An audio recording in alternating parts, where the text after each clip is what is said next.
In a world where the powerful relentlessly expand their control, few tools are more effective than fear.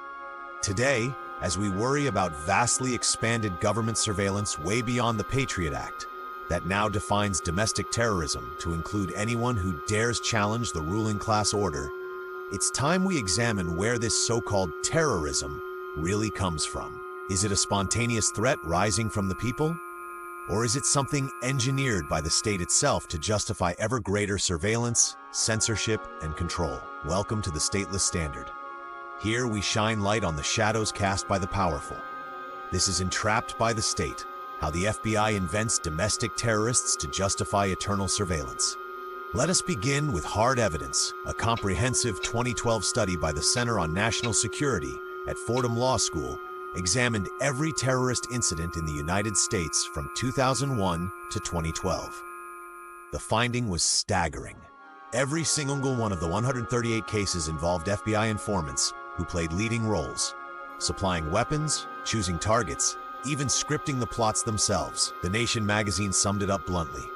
Nearly every major post-9/11 terrorism prosecution centered on a sting operation where government informants didn't just observe, they actively encouraged, equipped, and radicalized individuals into crimes largely invented by the FBI.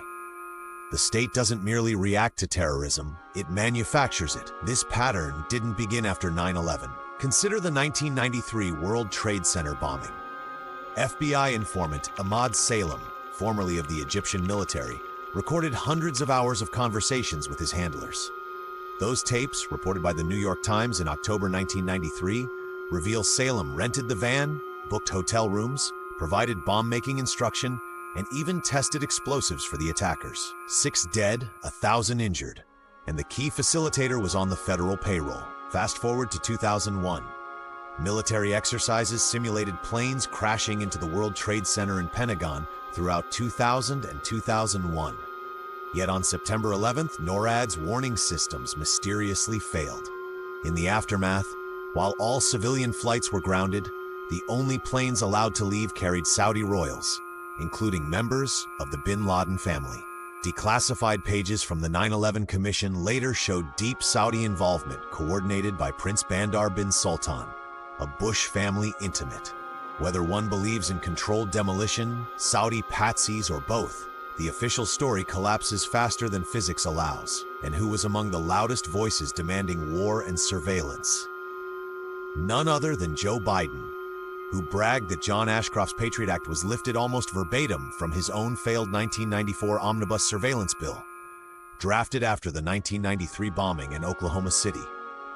After 9/11, the FBI was restructured with a new priority: domestic surveillance, disruption, and most crucially, entrapment. In 2001, MI5's director visited the US, and FBI Director Robert Mueller was tasked with importing British-style intelligence tactics. A 2004 Christian Science Monitor report described the shift.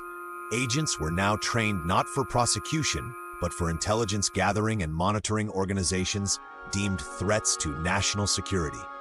The examples are legion and damning. The Newburgh Four. An informant offered defendants $250,000 in weapons to carry out a plot. Federal Judge Colleen McMahon called it outright. The government created the crime here. In Portland, the FBI produced its own terrorist training video for the so-called Christmas tree bomber. In Brooklyn, an undercover agent supplied a fake 1,000-pound bomb for an attack on the Federal Reserve. In Pittsburgh, informants tried so aggressively to radicalize Khalifa Ali al-Akili that he went public, only to be arrested the day before a scheduled press conference. The pattern is clear. The state trolls vulnerable communities, offering money and motivation to people who would never act without government prodding.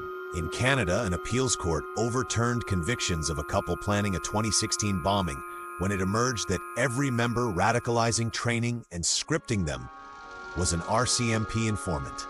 Go further back. CSIS founded and funded the white supremacist Heritage Front in the late 1980s. The FLQ terrorist campaign of the 1960s, dozens of bombs culminating in martial law, was riddled with RCMP agents supplying explosives and managing cells. The FLQ's intellectual leader, Pierre Valliere, editor of a magazine run by none other than Prime Minister Pierre Elliott Trudeau. When exposed, Trudeau's government simply rebranded the operation as CSIS and continued business as usual. These tactics trace directly to J. Edgar Hoover's COINTELPRO, launched in 1956 to neutralize civil rights leaders. The FBI didn't just infiltrate, it provoked violence, sowed discord, and arranged assassinations like that of Fred Hampton. But where did Hoover learn these methods? Look to Camp X, a secret British training facility established in Canada in 1941 under spymaster William Stevenson. There, American OSS and FBI officers were schooled in psychological warfare, propaganda, counterinsurgency, and assassination. The goal: integrate U.S. and British intelligence and purge patriotic American officers who opposed permanent wartime alliances. MKUltra, media manipulation, cultural subversion, all flowed from this Anglo-American partnership and persist today. The war on terror launched by the 1993 and 2001 World Trade Center attacks was never about foreign threats alone.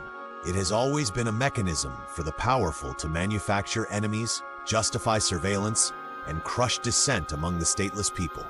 Today, that war is turning decisively inward toward anyone who rejects the statist agenda. The evidence spans 8 decades and 2 continents. The conclusion is unavoidable. Domestic terrorism as we know it is largely a creation of the state itself. Question the narrative. Reject the fear. Recognize that the greatest threat to liberty is not the lone radical in a basement, but the vast apparatus of government that needs enemies to survive. If this video challenged your assumptions, like, subscribe, and share. The Stateless Standard will keep exposing the machinery of power. Until next time, stay vigilant, stay free.